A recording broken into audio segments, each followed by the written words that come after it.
It's a little buck, hey?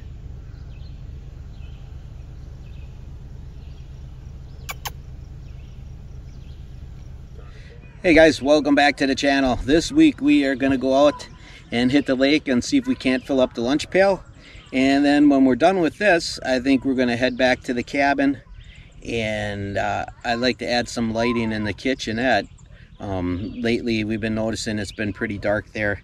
And you know what they say, happy wife, happy life. So we'll see what we can do there this evening as well. So all right, stay tuned and we'll see what tonight brings. All right, so I'm just fishing with some fatheads.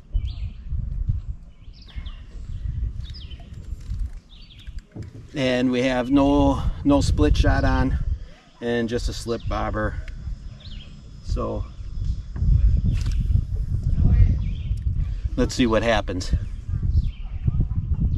So I broke my camera's head strap. There we go. Oop, we just had one hit. I broke my my camera's head strap mount, and I haven't been able to do anything. There we go. Oop, yeah, we missed that one. Because I don't have any split shot on, what I'm doing is I'm just casting it out there, and when that minnow sees those weeds, he dives right away, and he wants to go ahead and get down into those weeds for protection. So all right, I'm going to put another minnow on here, and we'll see what the next cast brings us. All right, I had to move the camera back because it just went in the drink, and I had to dive in after it. And so let's try this again. We'll cast this out there, and I'm right about to that weeded area, and let's see what this brings us.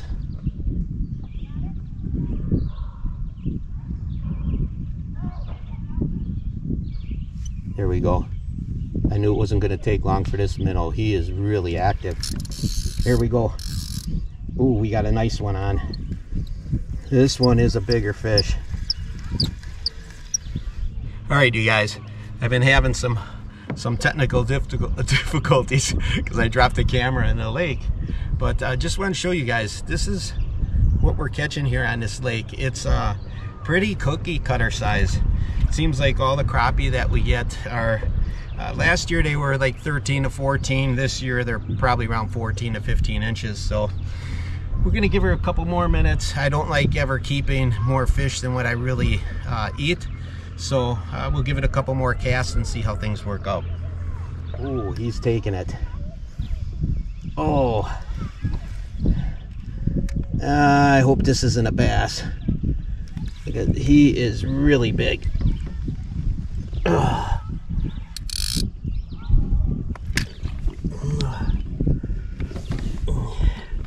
Don't get stuck in that trolling motor.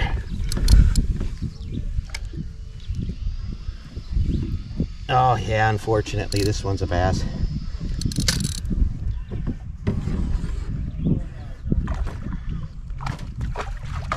Oh, come on, you stinker.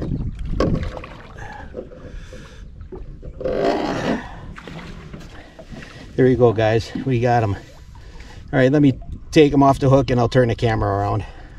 I'll do like all the bass fishermen do. Look at this 10-pound bass. He's a pretty nice bass. Normally we don't keep bass, but in this lake, I know the locals want them out because they've been eating all the game fish. So we'll transfer that over to another little place. So we caught a couple fish on the lake, came back to the cabin, and you know, I saw my bride here trying to get dinner together for us and everything. And one of the spots of the cabin which I have overlooked for a long time is this little kitchenette. And originally she had a little headlamp on to get light here. And then we had bought this thing, which is a little LED light that we were going to put up in here. And it does a good job of giving us some mild light for like atmosphere or whatever. But I remembered something that I had in the garage, and that is these little LED lights that we went ahead and put all over in the cabin. I remembered I had an extra one here. This thing only uses 3.12 watts to give you any light, and they're directional where I can point them in any direction. And since I have my light control center already right here on this wall, I thought, oh, it'd be foolish not just to go ahead and install one here permanently. That way it'll give us a tremendous amount of light, and I think it'll make everybody happy. You know, like I said earlier, happy wife, happy life, right? So that's going to be today's project. We're going to go ahead and put that light in, and we'll see how it goes. If you're interested in doing lighting for your cabin or your RV, you can get these little lights. I got this one, I think, off of Amazon, and if memory serves me correctly, I think it was, what do you think? I want to say like maybe $6 a piece. $6 a piece. And they're LED. They use a minimal amount of wattage. So if you're running your setup off of batteries, it works out great to save on your power. And I'm not going to hook this up to my AC power. I'm going to keep it on my DC power, which is the battery direct power. And then that way we don't have to lose electricity going through the inverter and everything. So I'm going to go ahead and get some tools out, and we'll get this project started. All right. So sorry for the camera looking a little funky. It dropped in a lake and things haven't dried out completely 100%, but I wanted to at least get this video out there for you guys so you could see what we're doing here. We are going to go ahead and take this main control panel off, and behind here I've got my fuses for a lot of the DC things that we have here in the cabin for the different lights and stuff. I do have protection set up over at my charge controller and the inverter and all that stuff, but I have additional fuses put behind here because the last thing I want to do is wake up dead with a house fire. And the wiring that I'm using is just leftover wiring from when I wired the cabin. It's going to be 14 gauge stranded wire. All right, you guys, I realized I was just talking to a dead camera, and my battery died on me. One of the joys of YouTube. So I'm going to show you what I did, and we'll go from there. I went ahead and I dropped 2 red wires down through this wall and into this hole. I connected those wires to the light. I put black on one to show me which one's negative, and I left the other one the regular red color. And let's put this in a wall here, and then down here at the block, the grounding block, the one with the black, I used as my ground, so I went ahead and connected it to the grounding block. And then the other one I connected to my main 12-volt feed, so that this is going to always be live. In this case, I'm not going to have my light connected to the control panel that we have down here. I am going to just utilize, and hopefully the camera picks this up, it has an on-off button right here, where when we want light, we just flick that button, and when we don't want light, we flick the button back, and it is all good and set. One of the things, this might be a recap, I'm not sure how much the camera picked up, but one of the things that I covered in this segment, when you do wiring like this in your RV or your off-grid cabin or whatever you're using 12 volt on, it could even be your car, it could be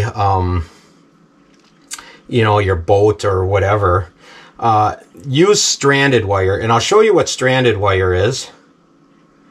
I'll go ahead and we'll pull an end of this off. And stranded wire has all these copper strands that come through, and hopefully the camera picks that up. You don't want solid core wire. Stranded wire transfers electricity easier for DC current, which is DC is the stuff that comes off your car battery. So, all right, we've got everything connected in here. I'm going to go get my shop vac and vacuum up my mess here. I can see I have little wood particles in my grounding block, which probably isn't the safest. So I'm going to make sure I do a good cleanup on this stuff.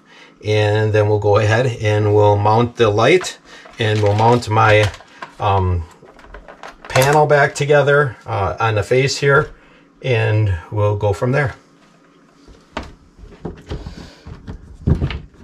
All right, so let's just go ahead and we'll slide this panel back on.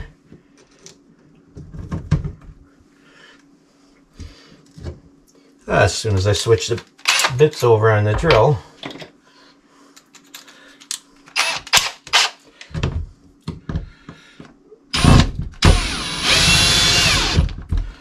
There's one.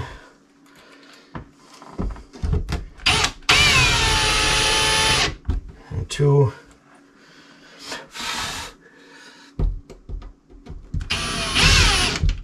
There's one.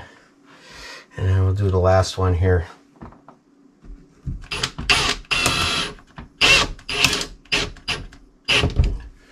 Okay. So our electrical panel's back on. And all that we have left is to go ahead and mount the light. And I went ahead and picked up some black screws out of my shop so that we could use these black screws to go ahead and tighten this light onto the wall. We don't want it to look like shoddy work, so I'll go ahead and we'll drill this one into the wall.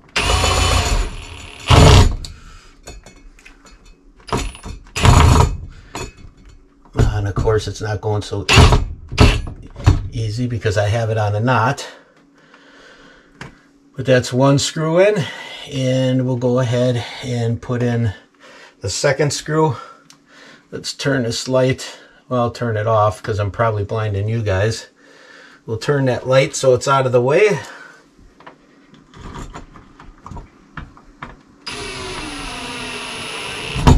And put in our second screw. And there you go. We got our new light. All right, guys, and there she is. You can see our little kitchenette is pretty well lit up.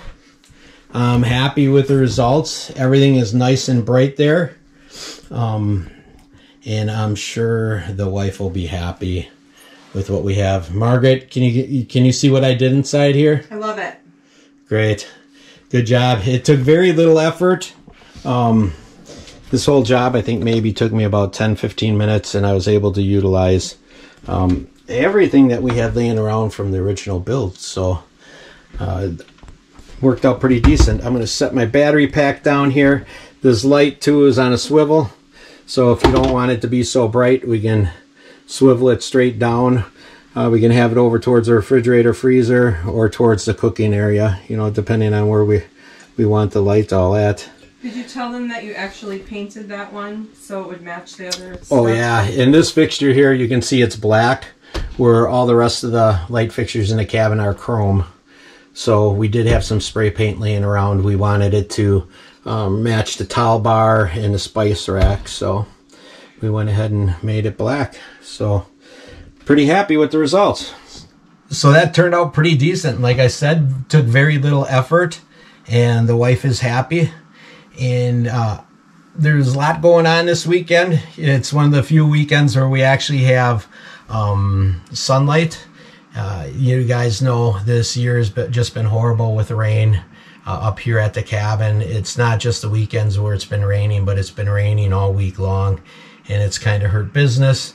Mosquitoes are really everywhere because of the rain, and we were able to get very little cabin videos out this year because of the weather, so hopefully it cooperates.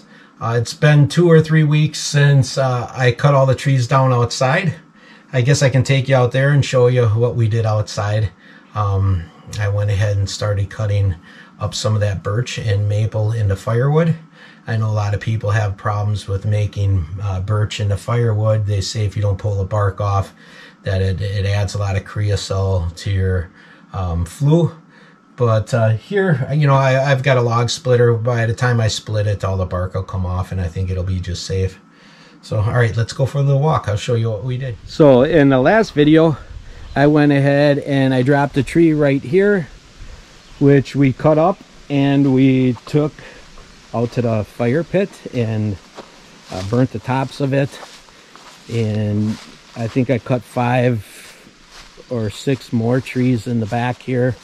You can see the stumps are all there, but that's going to be a full-time project. I'm going to come in with a mini excavator and clean this up, rip those stumps out.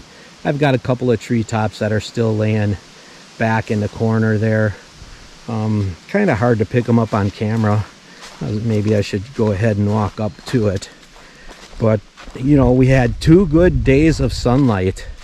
And when that sun shines, you got to utilize that time as wisely as possible. But you could see there's the tops that are left. That's a bit of firewood there too. I think I might donate that to some of the neighbors that are here. Neighbors were asking about it. We got sunlight on the new solar panels, and everybody's happy. So it was a good weekend, a productive weekend overall. I'll show you what we got for a wood pile here that we got to split. Here we are on a wood pile. I can restock my woodshed. The woodshed's running low. I've kind of been keeping notes of everything. Excuse the mess, but we've been busy working today. But I've been keeping notes of what everything cost us. As far as our heat goes for the cabin, we figured it out. Now it's been about 3 years since we got the cabin, and it's been 3 winters. And on average, how much wood do you think it takes to heat this cabin? It takes 6 pieces of wood. That's not 6 logs, that's 6 pieces of wood to heat the cabin for the entire day. So I thought that's pretty darn affordable. I've only split wood. I've had to fill up that wood shed 1 time 3 years ago. And no, I take that back. I did top it off about 1.5 years ago.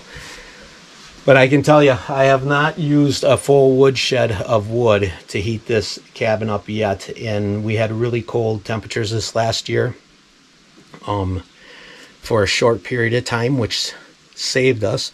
It was only like about a week that we had cold weather. But the week before, or the year before that, boy, it seemed like the cold weather was never going to leave us. So it's been a pretty busy weekend. We caught a couple fish. We've got some good meals out of it.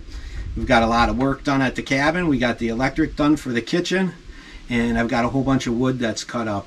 And hopefully we have a couple weeks of good weather upcoming here. I know in Iron River, Michigan next week.